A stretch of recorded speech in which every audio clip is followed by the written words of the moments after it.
South India shopping mall RC Puram BHEL లో ప్రముఖ సినీ తార శ్రీలీల గారిచే డిసెంబర్ 6న గొప్ప ప్రారంభం. హాయ్ హలో నమస్తే and welcome to my show from the bottom of the heart in Suman TV, the India's largest digital media platform. Cinema అన్నది వ్యాపారమా కళ అనేటువంటి డిస్కషన్ ఈనాటిది కాదు. అయితే అతి కొద్ది మంది దర్శకులు మాత్రమే దీన్ని కళాత్మక వ్యాపారంగా చూస్తూ commerce and art can travel together అని నిరూపించినటువంటి దర్శకులు చాలా కొద్ది మంది మాత్రమే ఉన్నారు.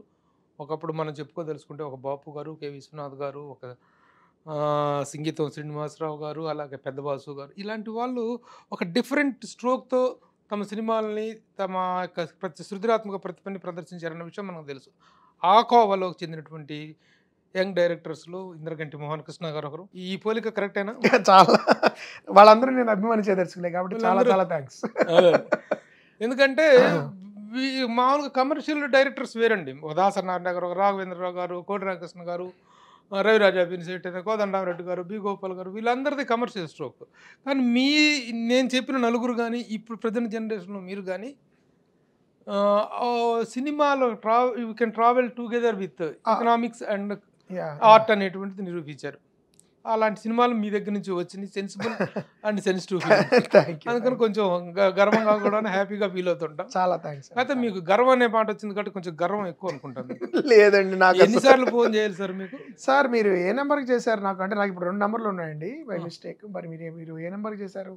పాత నెంబర్కి చేసి ఉంటారు. ఎక్కువ వాడట్లేదండి, ఎందుకంటే నేను తెలుసో తెలియకో పొరపాటు చేశాను. జెంటిల్మెన్ షూటింగ్ లో నాని, నివేదా థామస్ బాల్కనీల మీద మాట్లాడుకునే సీన్ ఒకటి ఉంటుంది. అమ్మాయి ఎక్కడో ఇంట్లో ఉంటుంది, ఇతను ఎదురింటి ఎక్కడి నుంచి బాల్కనీ నుంచి మాట్లాడతాడు. ఆ సీన్ తీస్తున్నప్పుడు నేను నివేదా థామస్ కో మరి నానికో నా ఫోన్ ఇచ్చా మా వాడడానికి. ఇచ్చిన వాడు ఊరుకోకుండా దానికి ఒక ఇన్సర్ట్ షాట్ తీశాను, క్లోజ్ షాట్ లో నానికి ఇచ్చాను. నాని ఆ నంబర్ కి చేసినట్టు ఫ్లాష్ అయింది, నా నంబర్ ఫ్లాష్ అయింది. ఇంకా నాని ఆ నంబర్ వాడాడు కాబట్టి ఇది నాని నెంబర్ అయి ఉంటుంది అని ఫిక్స్ అయిపోయిన ఫ్యాన్స్. అప్పటి నుంచి నాకు ఇప్పటికీ మీరు నంబరు పాకిస్తాన్, ఆఫ్ఘనిస్తాన్ లో కూడా ఇప్పుడు డబ్బింగ్ చూస్తారనుకుంటా యూట్యూబ్ లో, నాని భయ్యా एक बार उठाओ फोन मैं जानता हूँ आपका नंबर है मैं आपका बहुत बड़ा फैन వస్తుంటాయి ఇప్పటికి. సో ఆ తాకిడి తట్టుకోలేక నేను ఆ ఫోన్ ఇంట్లో పెట్టి 3-4 రోజులు చూసుకుంటూ ఉంటాను, ఎందుకంటే కొన్ని ఓటీపీలకి వాటికి ఇవ్వాల్సి వచ్చింది ఆ నంబరు. అందుకని అడ్రస్ ప్రూఫ్లకి వాటికి ఆ నంబర్ వదులుకోలేక ఉంచేశాను. It is also nice reminder of gentlemen. అదొక సోవనీర్ లాగా అనమాట. 2 రోజులకు ఒకసారి చూసినప్పుడల్లా ఖచ్చితంగా ఇద్దరు నాని ఫ్యాన్ నుంచి అయినా మెసేజ్లు ఉంటాయి. సో ఆ విధంగా మీరు దానికి చేశారు సార్. నాకు కొత్త నెంబర్ ఇస్తాను, దానికి చేయండి దయచేసి. ఎటువంటి గర్వం లేదు, ఎటువంటి గర్వం లేదు. 20వ తారీఖు డిసెంబర్ 20వ తారీఖున రాబోతుంది మీ నెక్స్ట్ పిక్చర్. అవునండి, సారంగపాణి జాతకం. బాగుంది టైటిల్. జాతకాల మీద గతంలో చాలా సినిమాలు వచ్చినాయి కదండి. జాతకాలు నమ్ముకోవటం, ప్రసాద్ చేసినట్టు ఆ ఒకటి అడక్కు నాకు చాలా ఇష్టమైన సినిమా. చాలా అది ఇంకా అంతకుముందు కూడాను. సార్ ముందుగా కంగ్రాచులేషన్ చెప్తున్నాను, ఎందుకంటే మీ దగ్గర నుంచి ఒక ప్రామిసింగ్ ఫిల్మ్ వస్తుంది అనేటువంటి నమ్మకం అయితే ఉంది. సినిమా తరలించేలాగా ఆడుతుంది అనేటువంటి గ్యారంటీల విషయం పక్కన పెడితే ఒక సెన్సిబుల్ అండ్ సెన్సిటివ్ ఫిల్మ్ అనేది వస్తుంది అనేటువంటి గ్యారంటీ ఉంది. కాబట్టి డిసెంబర్ 20న మీ నుండి రాబోతున్నటువంటి సారంగపాణి జాతకం గురించి మాట్లాడుకోవటం కోసమే మీరు ఇప్పుడు మాకు ఎలా దొరుకుతారు? సాధారణంగా సినిమా రిలీజ్ ముందే నేను కొంచెం బయటకు వస్తానండి, అదర్వైజ్ నా ప్రపంచంలో వెళ్ళిపోవడం నాకు ఇష్టం. రచన, చదువుకోవడాలు అవి. ఏంటి సార్ సారంగపాణి జాతకం? ఒక ఫేవరెట్ థీమ్ అని చెప్పుకోవచ్చు తెలుగు ఆడియన్స్ కి, but it's also ever green theme.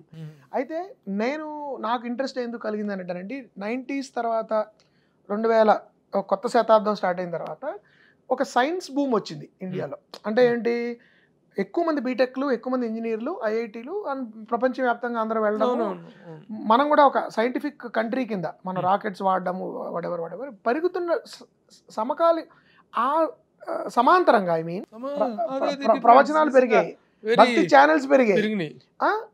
తర్వాత మనం ఏమనుకుంటాం, ఒక సైంటిఫిక్ డెవలప్మెంట్ వస్తున్న సొసైటీలో రేషనాలిటీ ఎక్కువ పెరుగుతుంది అనుకుంటాం కదా. దాంతోపాటు ఈ నమ్మకాలు పెరిగాయి. ఇప్పుడు జాతకాలు అంటే మీకు ఎవ్రీడే ఫోన్స్లో యాప్స్ ఉన్నాయి, మీరు మీ అన్ని డీటెయిల్స్ అన్ని ఫీడ్ చేస్తే మీ ప్రెడిక్షన్ చెప్తుంది. అది ఏంటి కాంట్రడిక్షన్ ఒక పక్కన, ఎందుకంటే మోస్ట్ సైంటిఫిక్ సొసైటీస్ భావించే వెస్టర్న్ కల్చర్లో సాధారణంగా ఒపీనియన్ చాలా మంది చర్చిలకు వెళ్ళడం మానేశారు, దైవభక్తి తగ్గిపోయింది అనేది ఒక కంప్లైంట్ వెస్టర్న్ కల్చర్స్ మీద. అమెరికాలో ఎవరు వెళ్ళరు, యూరోప్ లో అయితే మానేశారని చాలా మంది నమ్మరని దేవుడు, ఎందుకంటే సైన్స్ ఈస్ డామినేటింగ్. మనకు అలా జరగలేదు, యాక్చువల్లీ సైమల్టేనియస్లీ పెరిగింది దాంతోపాటు. సో ఎక్కడో ఒక జీవితంలో ఒక అసంతృప్తి, ఒక లోటు, ఒక వెలితి, సైన్స్ నిర్వచించలేని, సైన్స్ తీర్చలేని కొన్ని బాధలు ఏమన్నా ఈ సూపర్ న్యాచురల్ బిలీఫ్ తీరుస్తోందా? ఈ ఏమిటి వైరుధ్యం మన మన మన కల్చర్లో అనేది నాకు ముందర అక్కడ ట్రిగర్ అయింది ఐడియా. తర్వాత ఈ మధ్య ముఖ్యంగా అంటే ఎలా అయిపోయిందంటే మీరు కూడా గమనించుంటారు ఖచ్చితంగా, సిజేరియన్ ఆపరేషన్ ఎన్నింటికి చేయాలి, ముహూర్తానికి ఇంత ముహూర్తానికి మీరు ఆపరేట్ చేయాలండి, ఇప్పుడే పిల్లలు ముందరే ముహూర్తం నిర్ణయించుకుని అప్పుడు సిజేరియన్ చేయించుకుంటారు. సో రాకెట్లు వేస్తున్నప్పుడు కూడా పూజలు చేస్తున్నారు.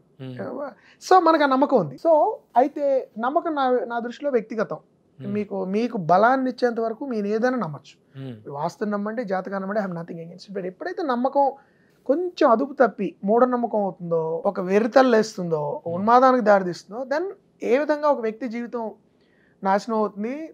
తన జీవితం మాత్రం కాకుండా చుట్టుపక్కల వాళ్ళ జీవితం కూడా అస్తవ్యస్తం చేసే పరిస్థితి ఎలా వస్తుంది అనేది ఇన్ ద ప్రజెంట్ కాంటెక్స్ట్లో నేను ప్రజెంట్ చేయాలి అని నాకు అనిపించింది. దానికి ఒక ఆ చిన్న టెక్నాలజికల్గా ఇప్పుడు మనం జాతకాలు చూసే విధానం మారిపోయింది, ఇంటరాక్ట్ అయ్యే విధానం మారిపోయింది. దాన్ని జోడిస్తూ ఒక మధ్యతరగతి పిల్లాడు ఇలా నమ్మేవాడు, కానీ విచిత్రమైన జర్నీ. ఇప్పుడు మీరు ఆ ఒక్కటి అడుగులో చూసిన జర్నీకి, వెంకీలో వాటి చూసిన జర్నీకి డిఫరెంట్గా ఉంటుంది. ఉంటూ ఈ విషయాల్ని టచ్ చేస్తూ వెరితలు వేసిన మనకి ఈ మధ్య మనం చాలా వార్తలు కూడా చూస్తున్నాము. ఒక ఆవిడ తన సొంత కుటుంబాన్ని చంపేసింది చేసి, దారుణంగా. అంటే పలానా వాడు చెప్పాడని పిల్లల్ని చంపేయడం, పలానా ఎవరో చెప్పారు కళ్ళు వచ్చిందని ఎవరో చచ్చిపోవడం, లేకపోతే మీకు ఆయుష్ తక్కువగా ఉందని విని ముందరే ఆత్మహత్య చేసుకోవడం, ఇలాంటివి జరుగుతున్నాయి. సో అలాంటి సీరియస్ టాపిక్ని ఒక హిలేరియస్ లాఫ్ రైట్ కింద చెప్తూ ఒక చిన్న అవేర్నెస్, ఎటువంటి ఉపన్యాసాలు ఊకదంపుడు ఇవి లేకుండా ఒక ఎంటర్టైనర్ కింద చేస్తే బాగుంటుంది. ఈ మధ్యకాలంలో కుటుంబం అంతా కలిసి చూసే సినిమాలు కూడా డ్రాస్టిక్గా ఓటీటీలో కూడా తగ్గుతున్నాయి, బికాజ్ అడల్ట్ కంటెంట్ పెరిగిపోయింది. అండ్ నేను ప్రత్యేకంగా మా కుటుంబంతో కలిసి చూడాల్సిన కొన్ని సినిమాలు అనిపించే సినిమాలు కూడా తగ్గాయి. ఒక అష్టాచమ్మాలాగా, ఒక అమ్మితుమిలాగా మళ్ళీ తీద్దాం అనే కోరికలోంచి పుట్టింది ఈ సారంగపాణి జాతకం. సుమన్ టీవీలో మీ పర్సనల్ అండ్ బిజినెస్ ప్రమోషన్స్ కోసం కింది నెంబర్కి కాంటాక్ట్ చేయండి.